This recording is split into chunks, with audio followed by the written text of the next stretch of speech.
Well, hello there. Glad to see you. Glad you can make it. It's been very hot here. Don't know how far we'll be able to get. This room is quite warm. Half the reason why I'm a bit delayed in trying to get the story out to you and have you be able to sit down. You and I will both be sweating our butts off, as they say in Hamlet Talon. Speaking of which, I'm parched. I'm sure you are too. Vincent! Yeah, boss? Vincent! I'm coming. Oh, boy.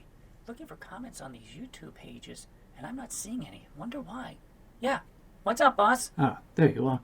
Can you do me a favor, Vincent? Can you get mead for both me and the listener? Thank you. Don't know how far we'll get again.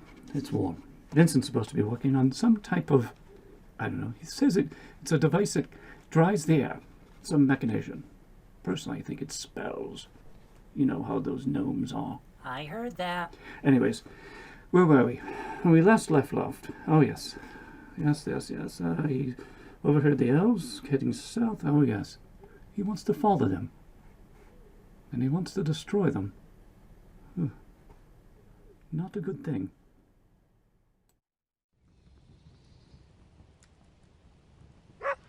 I'm going with you. I'm taking from those dark elves what they took from me. All look up at that, with Elrin stepping towards the stairs. Good morning, Baldwin. Perhaps some Montana's tea? Heading down the stairs, Baldwin ignores Elrin's question and speaks directly to the other elves. Are the creatures heading south? An air of unease floats in the air with the use of such words towards their underworldly cousins. With a bit of hesitation, one of the elves replies. Yes, but to what their destination be is unknown. It matters not. They won't make it anyways. Baldwin, what, Elrin? Did not one of you just say they should not live for another day? The two stare into each other's eyes, neither looking away, though Elrin's betrays sadness. Yes, he did. Good. That settles it. I will grab my things, and we can then set off. And before Elrin can reply, Baldwin is taking 2 steps at a time, up and back to the room he was in. As Baldwin sets about gathering his items and strapping on the elven sword that Elrin gave, he sees Sylvia's ring on the floor. It must have fallen out of his hands while he was asleep. Angry at himself, he bends down to pick it up, and right when he grabs it, there's Jasper running up to him, licking his hand. Not now, Jasper. There is never a good time when throwing one's life away. Startled, Baldwin quickly stands, dropping the ring, yet again, and watches it roll under the bed. As he gets to his knees and bends down under the bed for it, Jasper starts licking his face. Frustrated, he pushes the dog away. Not now, Jasper. My friend, you are still trying to cope, trying to make sense of all that has happened. Don't use anger as a means to help you through this. You'll only hurt those who are trying to help you, not to mention those who love you in some smart way. Elrin goes to one knee, motioning for Jasper, and as the dog goes to him, looks back at Baldwin.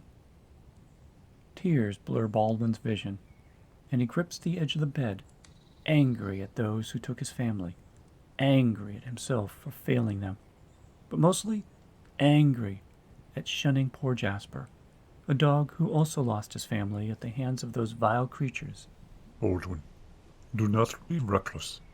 Perhaps what Yagmus says is true, but walking without any true vision, without any clarity, you will then find yourself in a dark place, alone, with not even Jasper at your side. Think again of what you have said, what you'll want, and then ask yourself, what would Sylvia say? Would she stand by these decisions of yours? Or would you... But Elrin isn't in the room, neither is Jasper. Frustration, sadness, anger, all fold into each other, forcing him to sit back onto the floor. And it takes some time before he can compose himself. Reaching under the bed, he grabs Sylvia's ring. Then, taking a leather string from his jerkin, he ties the ring around his neck. Satisfied it won't come off, Baldwin heads downstairs, where he finds Tana and Elrin at the table, by the hearth, gesturing at each other. Where are the others? They have returned to their homes to prepare and grab what they need for days in the wild. Baldwin pauses to look around the room, as well as the adjacent spaces. I don't see your packs. Why aren't you ready? Because our trip is to your farm, to see your family. Guilt washes over Baldwin, taking away his next words. Turning away to hide his face, Baldwin says, Taking Jasper for a walk. Come, Jasper. As Baldwin heads outside, he misses the sad but concerning looks from his two friends. Once outside, Baldwin sits on the bottom step. Jasper, a few steps ahead, anticipating a walk, stops, looking back at him. Baldwin pats the side of his leg, motioning for Jasper. Still thinking a walk will happen, the dog comes over, wagging his tail. Why am I so angry, Jasper? I just want to hit something. I just want revenge. They can't be wrong with what they took from me, right? Lowering his voice, Baldwin puts his face into Jasper's fur. I will seek them out, and then I will end them all. Then, standing up, startling Jasper, Baldwin begins his walk around the elven hamlet. He has been here before, but not like this, to freely mingle amongst the elves. As he passes homes, some woven between trees while others are 20 feet up, he is greeted with nods and waves. Meanwhile, Jasper is barraged by elven children, but clearly he is enjoying the attention. As his legs carry him, Baldwin's mind retraces his steps from his farm to Marcus's. He tries to play out the what-ifs, but each scenario comes out the same. Byron and Sylvia dead, and at his hands. His first act of self-defense, way back at Jacob's farm.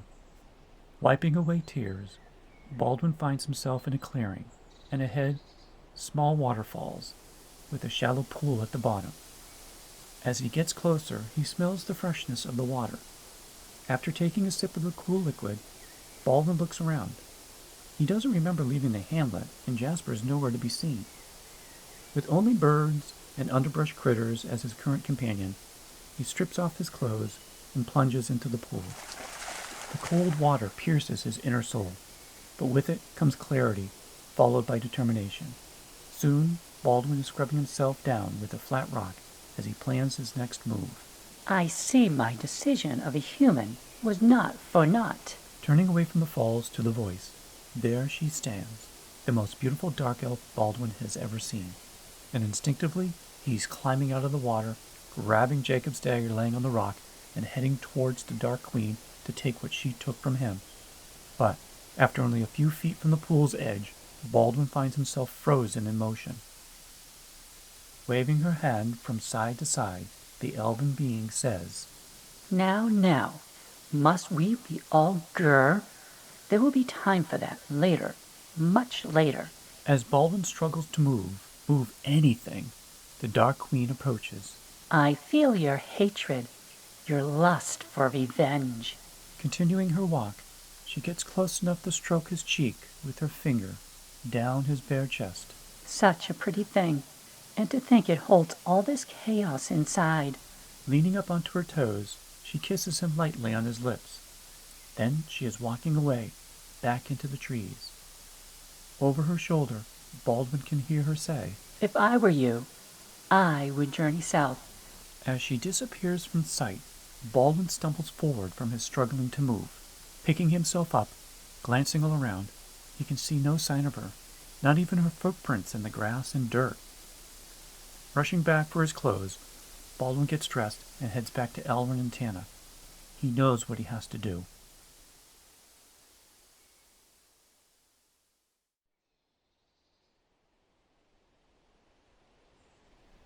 When Baldwin gets back to their home, it is after midday, and Jasper is waiting at the stairs. As he pets the dog, Tana and Elrin step out, carrying their packs along with his. There you are. Where did you go? It was suspect that their dog to come here, and you not to be around. I lost track of time. I ended up finding myself north of the hamlet, by the small waterfall that collects into a pool at the base. Elrin and Tana glance at each other. Then Tana is gesturing a question to Elrin. Do you know of this place? Shaking his head, Elrin looks back to Baldwin. Baldwin, there is no such place.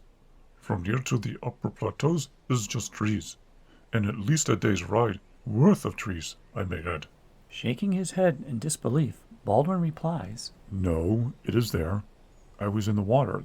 That's when I saw her. Who did you see? The Dark Elf Queen. Are you sure? You were not sleeping. Perhaps then dreaming? No, it was real. She came out of the woods. I tried to stab her with Jacob's dagger, but she held me with some type of spell. Then she told me to head south. Again, the two elves exchange glances. She told you to head south? Yes. She said I should journey south and that we would meet again, but later.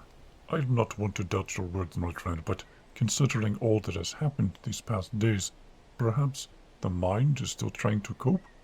Perhaps it gave you this dream, this vision, because you wanted it.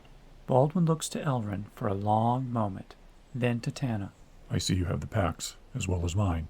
Are we ready to head back to my farm? Yes. Tana will get the horses, and then we will be on our way. Taking the cue, Tana heads out for the horses. You believe in what you saw? Walking back to the door, looking out at Jasper playing with the elven children, he responds. She was there, just like she was that night in the barn. Still holding the packs, Elrin walks to stand next to Baldwin, looking out at the happy dog. As there is no fault where you were, then either you were dreaming, or there is powerful magic in play here, and so close to our home.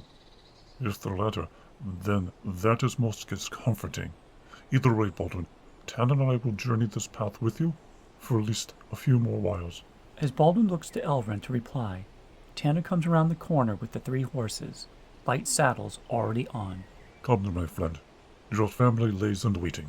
And with that, Elrin leads the way to the horses. They all climb on, and the journey south to the farm begins.